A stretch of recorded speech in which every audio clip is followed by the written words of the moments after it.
गुजारे भत्ते से जुड़े एक मामले में महत्वपूर्ण फैसला सुनाया है, जहां अदालत ने कहा है कि यदि कोई पक्ष मध्यस्थता के दौरान इतनी अधिक आर्थिक मांग रखता है तो उसका समझौता ही संभव हो जाएगा, तो ऐसी स्थिति में दूसरा पक्ष के प्रति मानसिक क्रूरता मानी जाएगी। जहां इसी आधार पर हाईकोर्ट ने पत्नी की याचिका खारिज करते हुए फैमिली कोर्ट के फैसले को बरकरार रखा है, जिससे महिला के लिए 10 लाख रुपए का स्थायी गुजारा भत्ता तय किया गया है। जहां यह मामला रायपुर के एक दंपत्ति से जुड़ा हुआ है, जिसकी शादी 29 जून 2020 को हुई थी। जहां शादी के करीब 2 साल बाद दोनों के रिश्तों में खटास आई और वे अलग रहने लगे। जहां पति का आरोप था कि 7 फरवरी 2022 को पत्नी अपने भाई की शादी में जाने को कह के मायके चली गई और लगभग 35 लाख रुपए के पुश्तैनी जेवर व अन्य कीमती सामान भी साथ ले गई। जहां इसके बाद महिला थाना और सखी सेंटर में कई बार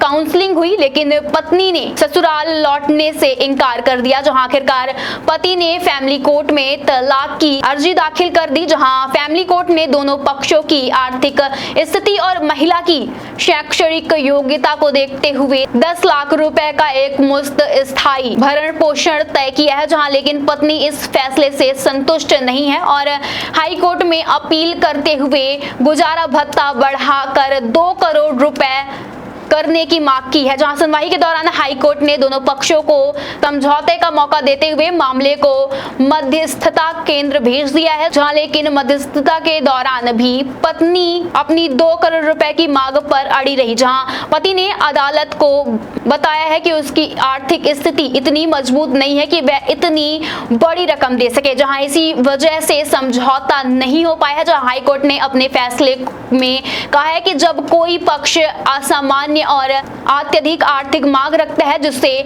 समझौते की सभी संभावनाएं खत्म हो जाती है, तो यह स्पष्ट संकेत है कि वैवाहिक संबंध पूरी तरह टूट चुके हैं। जहां ऐसे में रिश्ते को जबरन बनाए रखने का दबाव पति के लिए मानसिक क्रूरता माना जा रहा है। जहां सुनवाई के दौरान अदालत ने यह भी देखा है कि पत्नी ने अलग रहने के दौरान पति के खिलाफ घरेलू हिंसा का मामला दर्ज कराया और मैट्रिमोनी वेबसाइट पर फर्जी प्रोफाइल बनाने का आरोप लगाते हुए एफआईआर भी कराई है। जहां अदालत ने उपलब्ध साक्ष्यों के आधार पर माना है कि इन कदमों से पति और उसके परिवार को मानसिक रूप से परेशान और अपमानित करने की कोशिश की जा रही है। जहां इस फैसले के बाद चीफ जस्टिस राजेश सिन्हा और जस्टिस रावेंद्र कुमार अग्रवाल की खंडपीठ ने सुनाया। जहां माना जा रहा है कि तलाक और स्थायी भरण पोषण से जुड़े मामले में यह निर्णय भविष्य के कई मामलों में एक